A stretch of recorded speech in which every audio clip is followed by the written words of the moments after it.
Nikki, how you doing? I wanted to have a chat today about your business and where you're going next and what you're building and what seeds you're planting and what you hope those seeds will become.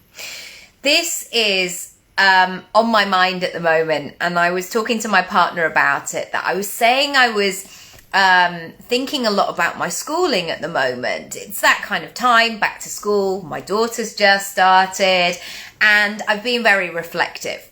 And I worked out, it's quite simple maths, but got there in the end. I worked out that it was 30 years since I started secondary school.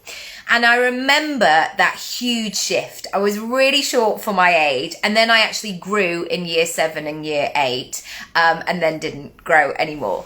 Certainly not height-wise anyway. And I remember that moment from going from a little village school into the mosh pit of teenage hormones, a big school. I remember somebody in year 11 had a beard and really long hair like Kurt Cobain, and I just felt really out of my depth. You know, I didn't have any older siblings. I didn't really know any older kids. You know, I'm the eldest cousin in my family, and I was just a bit bamboozled by all of it, really.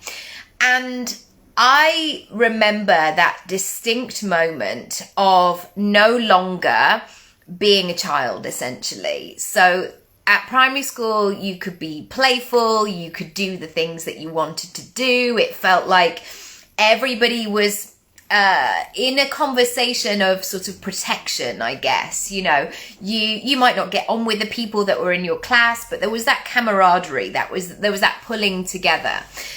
And then when I went to secondary school, I learned the rules, not only the hard way, but very, very quickly, about how you were going to thrive and, not even thrive, but survive in this situation. And I found it really, really difficult. I found that I couldn't be myself because myself would not be regarded. Actually, I became much quieter, and I would walk into rooms with my shoulders rounded, and my mum was always saying, like, put your shoulders back, or it's okay, you can do this. And very quickly, I realized how I was part of a system and how I could play the game, essentially, of what this game required of me. And this was in contrast to how I felt. So I actually knew what I wanted to do. I knew myself very well. I was very in touch with myself. I did have a lot of feelings, a lot of thoughts. I had a lot of adult conversations. And so to suddenly be in a position where I felt it would be better to be quiet and blend in, that was a bit discombobulating. And I also had a real sense of ambition, where I wanted to go, what I wanted to do, what I wanted to build. You know, I had a big old vision for my life, and that vision was quite different to what a lot of people were doing, and that's not better or worse or comparable.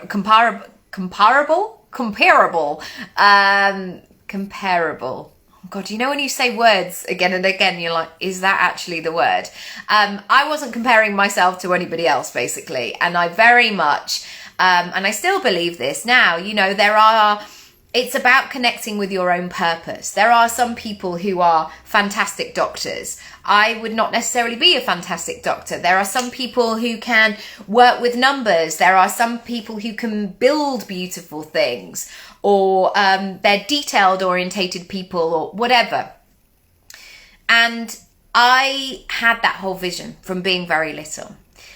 And invariably when you're little, people ask you what you want to do. It's one of those kind of like slightly awkward adult conversations, and I really try not to do it, you know, with my godchildren and my nieces and my friends' children, and not even with my own really. Like, so what are you going to be when you grow up? And, you might be that person who just wants to say, well, I just want to be happy, actually. I just want to be content. I just want to feel like me. But when people ask me that, I knew. I was like, well, I want to be an actor and I want to go to London and I want to do what I love. And I realized very quickly that when you're at primary school and when you were little and, a little person with all these big dreams, it's seen as quite cute and endearing. And then I felt that switch into secondary school, that when people asked you what you wanted, or if you showed signs of ambition, or even a sense, well, from somebody else's perspective, they thought, oh, they're better, that you think you're better than them, you're automatically shut down. And as a teenager, saying that you're ambitious, and certainly in the North, was not the one. Like, don't do that. Don't put your hand up in class. Don't say anything. Don't stand out from the crowd. Do not pass go. Do not collect £100. Just blend in. And yesterday when I was interviewed by Natalie Costa for Power for Thoughts, so much of her work is about empowering our young people to be able to do things. And this might be putting their hand up in class. It might be working through anxiety. It might be making friends. It might be feeling like they're in that state of groundedness. And I know from going to the playground and the school drop-off most days is that sense that lots of children have so many different personalities. And I was saying to Nat, her work is so, so important, because it's not as simple as just saying to our children, like, you can do this, come on, you're fine, get in there. Even though as the parent, if you've got so much to do that day, that's what you want to say to people, to your children, there has to be a bit of an understanding and a conversation as like, what's going on? How can I make this better? I know that's certainly the way that I try and parent. So when we look at where we go next in terms of our businesses, my invitation for you today is the following. When you're talking about who you are, what you're all about, where you're going next, I want you to pay attention to what is standing in your way. Now, you may say things such as like, well, actually, I don't quite have the marketing budget that I want, or I just don't have time. I'm a bit limited in terms of those sorts of things. So there may be those sort of structural things in mind. Maybe it's like, I don't really know what I'm doing at the moment. I don't have the capacity to be creative. Pay attention to all of those. But also, kindly and with compassion and with ease, pay attention to the conscious or the subconscious thoughts and feelings that you are having. And for me personally this year, it has been about shedding a lot of those thoughts, feelings, impressions, baggage, all of it. You can feel me exhaling as I'm saying it. Because I got to the stage where I figured out that I was carrying a lot of stuff that actually didn't belong to me. And that's not to say like I just have so much confidence in what I'm doing and anybody who says anything different is standing in my way. Not the case.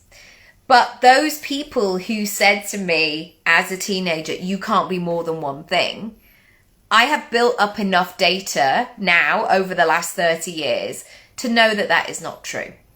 And that person who might have said to me, you can't be more than one thing, that is their limitation and not mine. That is maybe their perception because they don't want to think that there might be women out there or whoever it might be doing more than one thing. And so working through this process and asking yourself those deeper, broader, more in-depth questions where you say to yourself, what actually is this? What is getting in my way? Where am I hesitating? Where am I having that moment where I'm not flowing, not continuing? So you might start off the day, for example, this is how it might look practically. You might start the day off and be like, I've got my to-do list, I've got my goals, I've got my tasks, I know what I've got to do. And then when you go to do one of those tasks, there might be that hesitation. There might be that old soundtrack that starts to kick in, like, yeah, well, I don't know, you might do a video, and what if nobody watches it? Or you've been doing this for a while and you're still not getting results. Maybe you should change your business model. Or does anybody have any interest in what you have to, like all of these things. And the only thing that I want you to do today is to notice them and to welcome them and really bring them to the surface. You know, when you have a massage, or you might have somebody that is maneuvering you in some way, that maybe you've had a sore back and somebody puts their hands on you and you might be like, yeah, no, that feels okay. And then they just put their hand on one particular part of your spine and you're like, ah, that's where it is. That's it. That is it. And it always happens when I'm in this position. This is what this work is about, pressing play and talking about yourself, vocalizing what it is that you do. I interviewed Laura Roda earlier, who is a serial entrepreneur and prolific, amazing woman.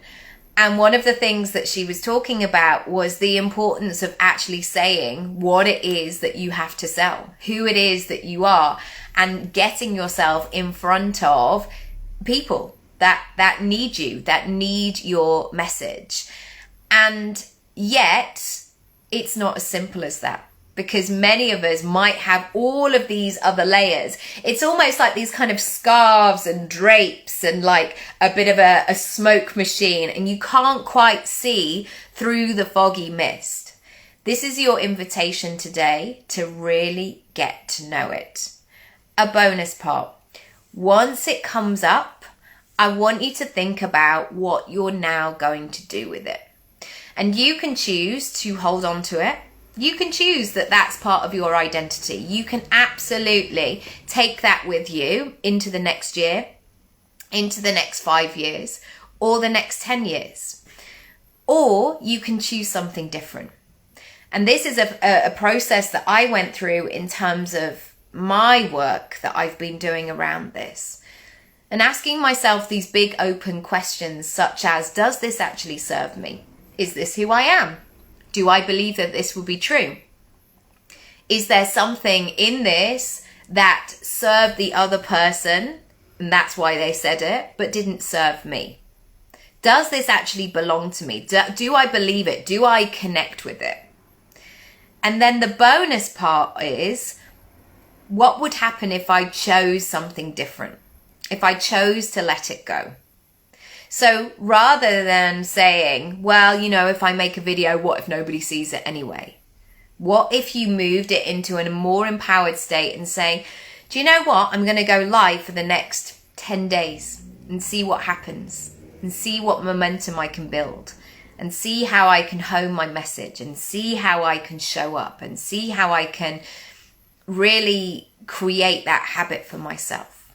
What would that look and feel like? What bonuses might come from that experience? And take it from there. And be open to you really navigating what is next for you. Because you don't have to carry those things. And maybe you are of a similar age to me. Maybe you're much younger than me or older. But we all have things that we are taking with us. And now is the time to decide whether they get to stay. One final point. I remember I would put so much emphasis on all of these things, like what people thought, or like doing something outside the lines, or what would people say, or all of that sort of stuff. And 30 years later, I have lived a lot of life. And I've had some really tough times in my life, really tricky moments. And I know who those people might have been. And I think about those hard times in my life and I think, were those people there during those tough times? Were they there by my bedside? Were they there in life and death situations? Were they there at the end of the phone available to have conversations with? No, they absolutely won't. So why am I allowing these people or thoughts or feelings or whatever it might be to get in the way of the good stuff? Because if they're not going to be there in the bad stuff, it's almost like those friends, you know, they're always up for a party. They'll always, you know, do something fun.